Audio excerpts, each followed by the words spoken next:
میرا نام ماریہ نصرت ہے اور میرا تعلق جو ہے وہ فیصل آباد کے ایک چھوٹے سے گاؤں 194 ریبے لاٹھیاں والا سے ہے، اور میری جو تعلیم ہے وہ ہے BS آنرز انفارمیشن ٹیکنالوجی۔ میں پیدائشی قادیانی تھی اور الحمدللہ 1 سال پہلے اللہ تعالیٰ نے مجھے ہدایت دی اور میں نے اسلام قبول کر لیا اور الحمدللہ میں مسلمان ہوں۔ ہمارے خاندان میں جو قادیانیت ہے وہ میرے دادا جو ہیں ان کی وجہ سے آئی۔ میرے دادا وہ لوگ 2 بھائی تھے، فتح محمد اور حسین محمد۔ وہ ہندوستان کے ضلع امرتسر کے رہنے والے تھے، وہاں سے وہ لوگ ہجرت کر کے پاکستان آئے، اور پاکستان آنے کے بعد انہوں نے فیصل آباد کا جو علاقہ ہے چھوٹا لاٹھیاں والا، یہاں پہ رہائش اختیار کر لی اور یہاں پہ انہوں نے قادیانیت قبول کی، اور اس کے بعد قادیانیت کی جو تبلیغ تھی اس کو کرنا شروع کر دیا۔ تو میرے والد کی جو شادی ہے وہ 61 چک بیدیاں والا میں ہوئی، اور جو میری والدہ تھی وہ بھی پیدائشی قادیانی تھی، اور وہ بھی اپنے اس گاؤں میں یعنی کہ 61 چک میں وہ بھی قادیانیت کی جو تبلیغ تھی وہ کیا کرتی تھی۔ شادی کے بعد بھی انہوں نے ایسا ہی کیا کہ قادیانیت کی تبلیغ کرنا شروع کر دی، اور ایسی پرورش جو ہے انہوں نے میری بہنوں کی۔ تو جیسی پرورش انہوں نے میری بہنوں کی کہ قادیانیت کی تبلیغ کو عام کرنا اور قادیانیت کے لیے مختلف علاقوں کے دورے کرنا، ویسی انہوں نے تربیت جو تھی وہ میری بھی کی۔ تو میرے والد صاحب جو ہے ان کے پاس جو قادیانیوں کی جماعت کا جو ایک چندہ لینے کا عہدہ ہوتا ہے، چندہ تحریک جدید، اس کا جو چندہ تھا وہ لیتے ہوتے تھے، اس کے سیکٹری تھے، یعنی تحریک جدید کا چندہ اکٹھا کرنے کے سیکٹری تھے۔ اور میرے جو تایا ابو تھے وہ جو وقف جدید جو تھے چندہ اس کو اکٹھا کرتے تھے، یعنی کہ سیکٹری وقف جدید تھے۔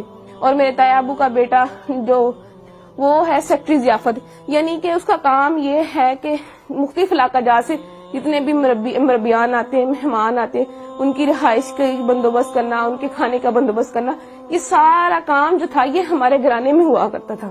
اور اس کے علاوہ جو میری بہن تھی وہ بھی سیکٹری مال تھی، ایک میری بہن سیکٹری ناصرات بھی رہی، ایک میری بہن سیکٹری تعلیم بھی رہی، اور ایک وقت میں میرے پاس بھی سیکٹری تعلیم تربیت کا عہدہ تھا۔ اس کے بعد پڑھائی کی وجہ سے وہ میں نے عہدہ چھوڑ دیا اور میں نے ان کے اسکول میں پڑھانا شروع کر دیا، اور میں نے ان کے اسکول میں تقریباً 2 سال جو ہے ملازمت کی۔ فیصل آباد میں ان کی بہترین ڈبیٹر تھی، فیصل آباد کی طرف سے سلیکٹیولی یعنی کہ پورے فیصل آباد کو ریپرزینٹ کرنے کے لیے میں ایک دفعہ چناب نگر گئی تقریری مقابلے میں۔ وہاں وہ جو مقابلہ تھا اس میں میری دوسری پوزیشن آئی، اور اس مقابلے کے بعد ان کے یہاں ایسا ہوتا ہے کہ مقابلے کے بعد جو ہے سوال و جواب کا پروگرام رکھا جاتا ہے۔ اس سوال و جواب کے پروگرام میں میں نے ان کا جو خلیفہ ہے، موجودہ خلیفہ مرزا مسرور، اس کی بہن جو تھی اس سے میں نے سوال کیا کہ مرزا قادیانی جو ہے اس نے اپنی کتاب میں لکھا ہے کہ میں نے خواب میں دیکھا کہ قرآن کریم میں قادیان کا نام استعمال ہوا ہے، یعنی قرآن کریم میں قادیان کا لفظ آیا ہے۔ تو میرا آپ سے یہ سوال ہے کہ مجھے دکھایا جائے کہ قرآن کریم میں کہاں قادیان کا لفظ استعمال ہوا ہے۔ تو یہ میرا جو سوال تھا وہ پرچی پہ لکھ کے میں نے اس کو بھیجا۔ تو جب اس سوال کی باری آئی تو اس نے جب سوال کھولا تو اس کے پاس سوال کا جواب نہ تھا، اور وہ پوچھنے لگے کہ کس نے یہ سوال جو ہے کیا ہے۔ اس کے بعد ایک اور لڑکی نے سوال کیا تو مرزا مسرور کی بہن کے پاس اس کا بھی جواب کوئی نہ تھا۔ تو ان کی ہٹ درمی دیکھ لیں کہ بجائے یہ ماننے کے کہ اس لڑکی کو یا مجھے یہ کہہ دیتی کہ میرے پاس اس سوال کا جواب نہیں ہے، میں بعد میں آپ کو کنسلٹ کر کے پڑھ کے ریڈ کر کے میں آپ کو اس کا جواب دے دوں گی، کہنے لگی، آگے سے لڑنا شروع ہو گئی۔ ایک ان کی قادیانیوں کی اتنی بہت بڑی مبلغہ بن کے آگے سے لڑنا شروع ہو گئی کہ اگر تمہیں زیادہ پتا ہے تو تم میری کرسی پہ آ جاؤ، تم آ کے لوگوں کو سمجھانا شروع کر دو، ایسے ہے ویسے ہے۔ تو اس وقت ساتھ میری جو بڑی بہن، میں نے ان کو بتایا، میں نے کہا دیکھ لیں یہ جو سوال ہے کہ قادیان کا لفظ قرآن کریم میں کہاں استعمال ہوا ہے، یہ میں نے لکھ کے بھیجا ہے، ان کے پاس اس سوال کا جواب نہیں ہے۔ تو میری بہن حیران ہو گئی اور مجھ سے پوچھنے لگی کیا واقعی میں ایسا ہے؟ میں نے اس کو بتایا جی بالکل ایسا ہے۔ اس کے بعد میں نے اس کو اور بھی سوال پوچھے، اپنی بہن سے پوچھے۔ میں نے کہا جب میں یونیورسٹی میں پڑھتی ہوں تو لڑکیاں مجھ سے سوال کرتی ہیں، ان میں سے کچھ سوال میں نے ان کو بتایا۔ میں نے ان کو کہا مرزا غلام احمد قادیانی، اس نے اپنی کتاب میں لکھا ہے ہم مکہ میں مریں گے یا مدینہ میں، اور حالانکہ مرزا صاحب کی جو وفات ہے وہ تو لاہور میں ہوئی تھی اور ان کو دفنایا قادیان میں گیا۔ تو میری بہن کہنے لگی کیا واقعی لکھا ہوا؟ میں نے کہا ہاں لکھا ہوا۔ میں نے کہا پھر جو ہے انہوں نے اپنا ایک کشف جو ہے اس میں لکھا ہوا ہے کہ میں نے خواب میں دیکھا کہ میں خود خدا ہوں اور میں نے یقین کر لیا میں وہی ہوں۔ تو کہنے لگی کیا واقعی مرزا صاحب نے اپنی کتاب میں ایسا لکھا ہے؟ تو میں نے اس کو بتایا، میں نے کہا ہاں فلاں فلاں کتاب میں فلاں فلاں جگہ پہ لکھا ہوا ہے. تو وہ بڑی پریشان ہوئی. پھر اس کے بعد جب میں واپس گاؤں آئی، میں نے اپنے گھر والوں سے آ کے بھی اس کا تذکرہ کیا. رات کو بیٹھے ہوئے تھے، میرے والد صاحب بھی بیٹھے تھے، میں نے اپنے والد صاحب سے بھی تذکرہ کیا. میں نے کہا ابو ایسے ایسے وہاں پہ جو بھی ہوا میں نے ان کو بتایا. تو میرے ابو پوچھنے لگے کیا واقعی لکھا ہوا ہے؟ اس کے علاوہ پھر میں نے ان کو اور بھی حوالہ جات دیے، جیسے کہ مرزا صاحب نے مسلمانوں کو گالیاں دی ہیں، یا مرزا صاحب نے یہ کہا ہے کہ اللہ تعالیٰ نے میرے گھر پیدا ہونا ہے. تو یہ باتیں ساری سن کے میرے ابو بہت پریشان ہو گئے. اس کے بعد جو تھا میری امی نے وہ ہمیں اس ٹاپک پہ بات کرنے سے منع کر دیا. میرے اسلام قبول کرنے کی وجہ کچھ یوں بنی کہ میں نے تعلیم مکمل کرنے کے بعد ایک اسکول میں جو ہے بطور ٹیچر انٹرویو دیا اور وہاں میری سلیکشن ہو گئی. ایک دن ہم بریک کے وقت بیٹھے ہوئے تھے تو اچانک مذہبی گفتگو جو تھی وہ شروع ہو گئی. تو ہمارے اسکول کے جو پرنسپل صاحب تھے انہوں نے قادیانیت کے موضوع پہ بات کرنا شروع کر دی.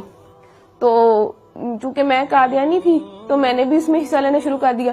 میں نے بھی ان کو بتایا کہ قادیانیت کے میں فضائل و مراقب جو تھے وہ انہیں بتانا شروع کر دیے، کیا قادیانیت ایسے ہے ویسے ہے، یعنی کہ قادیانیت کی ایک بڑی اچھی تصویر میں نے ان کو بتانا شروع کر دی. لیکن وہ جو تھے پرنسپل صاحب ان کو پتا تھا کہ قادیانیت کیسا کفر ہے، کیسی غلاظت ہے، کیسی گندگی ہے. تو انہوں نے قادیانیت کی جو عقائد تھے وہ بتانے شروع کر دیے کہ قادیانی جو ہے تو نعوذ باللہ مرزا قادیانی خود کو خدا کہتا ہے، خود کو محمد رسول اللہ صلی اللہ علیہ وسلم کہتا ہے، توبہ نعوذ باللہ کلمہ کی توہین کرتا ہے اور مسلمانوں کو گالیاں دیتا ہے، اہل بیت اطہار کی شان میں گستاخی کرتا ہے، صحابہ کی شان میں گستاخی کرتا ہے. جب یہ تمام باتیں میں نے سنی تو میں اتنا ڈر گئی کہ میں بہت زیادہ خوفزدہ ہو گئی اور مجھے بالکل جو تھا وہ چین نہیں مل رہا تھا کہ کیسے ایک شخص جس کو ہم نبی مانتے ہیں وہ کیسے اتنی گستاخیاں کر سکتا ہے، کیسے اللہ پاک کی شان میں گستاخی کر سکتا ہے یا آپ صلی اللہ علیہ وسلم کی شان میں گستاخی کر سکتا ہے. تو میں گھر آتی ہوں تو میں سو جاتی ہوں اور میں نے جب خواب دیکھا تو میں وہ خواب دیکھ کے بہت ڈر جاتی ہوں. خواب کچھ اس طرح ہے کہ میں اپنے گھر کے باہر موجود ہوں، گرمیوں کے دن ہے، سخت گرمی ہے اور میں گلی میں اکیلی موجود ہوں، میرا سر بھی ننگا ہے اور میرے پاؤں بھی ننگے ہیں. تو میں ڈر کے مارے دوڑنا شروع کر دیتی ہوں کہ مجھے کوئی مار نہ دے. بہت دوڑتی ہوں اور پھر جب دیکھتی ہوں اپنے آپ کو ایک قدم بھی میرا آگے نہیں بڑھتا. اس بات سے میں بہت پریشان ہو جاتی ہوں کہ میں نے اتنی محنت کی، اتنی دوڑی، اتنی جو ہے ہمت کی میں نے، لیکن اللہ تعالیٰ نے میرا ایک بھی قدم آگے نہیں بڑھایا. اسی وقت میری آنکھ کھل جاتی ہے اور میں دیکھتی ہوں کہ میرا پورا جسم جو ہے وہ پسینے سے شرابور ہے اور مجھے اپنے آپ سے بہت گندی بدبو آتی ہے. پھر اس کے بعد یہ خواب جو ہے مجھے متواتر آیا اور جب بھی آتا مجھے ایسے ہی ڈرا جاتا. اس کے بعد چند دن بعد میں اسکول گئی تو وہ جو اسکول کے پرنسپل صاحب تھے وہ مرزا قادیانی کی کتابیں لے کے، روحانی خزائن کی مختلف جلدیں لے کے بیٹھے ہوئے تھے. انہوں نے مجھے بلایا اور مجھے کہنے لگے کہ جو جتنی باتیں میں نے تمہیں، یعنی کہ جتنے قادیانیوں کے عقائد میں نے تمہیں بتائے ہیں، اگر میں تمہیں ان کتابوں سے دکھا دوں تو کیا تم یقین کر لو گی؟ میں نے انہیں کہا جی میں ضرور یقین کروں گی. تو انہوں نے جو ہے کتابیں کھولی اور جتنی باتیں وہ مجھے جو میں نے آپ سے پہلے بیان کی انہوں نے مجھے مرزا قادیانی کی کتابوں میں سے دکھائیں اور وہ کتابیں مرزا قادیانی کی لکھی ہوئی تھی. روا کی جو ہے ضیاء الاسلام پریس وہاں سے شائع ہوئی تھی. اس کے بعد جو ہے میری ملاقات، جو میرے دماغ میں شکوک و شبہات تھے یا سوالات تھے تو ان کو دور کرنے کے لیے میری جو ملاقات تھی وہ ایک سابق قادیانی جو کہ اب مسلمان ہو چکے ہیں اور ختم نبوت کے بہت بڑے مبلغ ہیں، عرفان محمود برق صاحب، ان سے میری ملاقات ہوئی. تو انہوں نے جتنے بھی میرے شکوک و شبہات تھے وہ سارے دور کیے اور قادیانیت کی جو غلاظتیں تھی جو مجھ پہ نہیں کھلی تھی وہ کھول کر مجھے بیان کی. اور ان کی جو کتاب تھی قادیانیت سائنس اسلام کے کٹہرے میں انہوں نے مجھے وہ پڑھنے کے لیے دی. تو اس کو پڑھ کے جتنے بھی میرے دماغ میں سوالات تھے وہ سارے کے سارے وہ ختم ہو گئے. تو اس کے بعد پھر میں نے مرزا قادیانی پہ اور قادیانیت پہ کروڑوں لعنتیں بھیجنے کے بعد آپ صلی اللہ علیہ وآلہ وسلم کی غلامی میں آ گئی اور کلمہ طیبہ پڑھ کے اسلام قبول کر لیا. اس کے بعد جب میں گھر گئی میں نے اللہ تعالیٰ سے جا کے دعا کی کہ اللہ تعالیٰ مجھے کوئی رستہ بتا کہ مجھے کوئی ایسا نشان دکھا کہ مجھے پتہ چل سکے کہ میں نے آج جو کیا میں سچ پہ ہوں، میں حق پہ ہوں. تو میں جو ہے میں سو گئی. تو میں نے وہی خواب جو میں پہلے دیکھتی تھی اور میں ڈر جاتی تھی، وہی خواب مجھے دوبارہ آیا کہ میں اپنے گھر کے باہر موجود ہوں، گرمیوں کے دن ہے، سخت گرمی ہے، اور میں ڈر کے مارے بھاگنا شروع کر دیتی ہوں. لیکن اس دفعہ معاملہ جو تھا وہ الٹ ہو گیا کہ جب میں ڈر کے مارے میں بھاگنا شروع ہوئی تو بھاگتے بھاگتے کہ میں پکی سڑک پہ پہنچ گئی.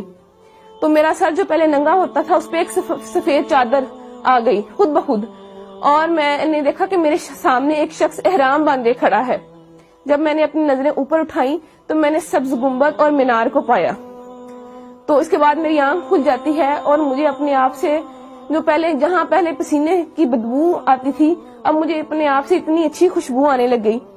تو میں نے اس بات پہ اللہ تعالیٰ کا شکر ادا کیا کہ اللہ تعالیٰ میرا جو دل تھا وہ اتنا مطمئن نہیں تھا، لیکن تو نے مجھے اپنے نبی کا روزہ دکھا کے مجھے بتا دیا کہ میں نے آج جو کیا وہ بالکل سچ تھا اور میں بالکل حق پہ ہوں.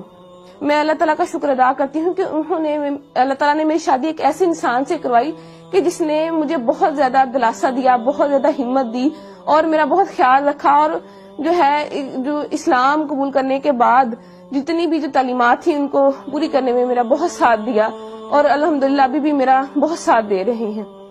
میری زندگی کا جو مقصد ہے وہ یہی ہے کہ میں آپ صلی اللہ علیہ وآلہ وسلم کے دین کے فروغ کے لیے کام کروں. جیسے جب پہلے میں قادیانی تھی اور قادیانیت کی تعلیم کو عام کر رہی تھی، تو جب میں نے اسلام قبول کر لیا میں نے اس بات کا پکا ارادہ کر لیا تھا کہ جتنی میری بقیہ زندگی ہے میں نے اسلام کے فروغ کے لیے اس کو صرف کرنا ہے، اور آپ صلی اللہ علیہ وآلہ وسلم کے دین کی حفاظت کرنی ہے، اور آپ صلی اللہ علیہ وآلہ وسلم کی ختم نبوت جو ہے اس کو عام کرنا ہے اور اس کی حفاظت کرنی ہے. یعنی میں نے قادیانیوں کو اندھیروں سے نکال کر روشنیوں کی طرف لانا ہے، جیسے مجھے کسی انسان نے اندھیرے سے نکال کر روشنی کی طرف لے کے آیا تھا. شبان ختم نبوت کی طرف سے یہ جو انٹرویوز کا سلسلہ ہے فرام ڈارکنیس ٹو لائٹ، یہ بہت اچھی کاوش ہے، بہت اچھی کوشش ہے. میری دعا ہے کہ اللہ تعالیٰ شبان ختم نبوت کے اس پروگرام کو جو ہے ترقی عطا فرمائے، اور وہ ایسے ہی جو ہے کوششیں اور کاوشیں کرتے رہے. اللہ تعالیٰ ان کی کوشش اور کاوش کو قبول فرمائے. آمین.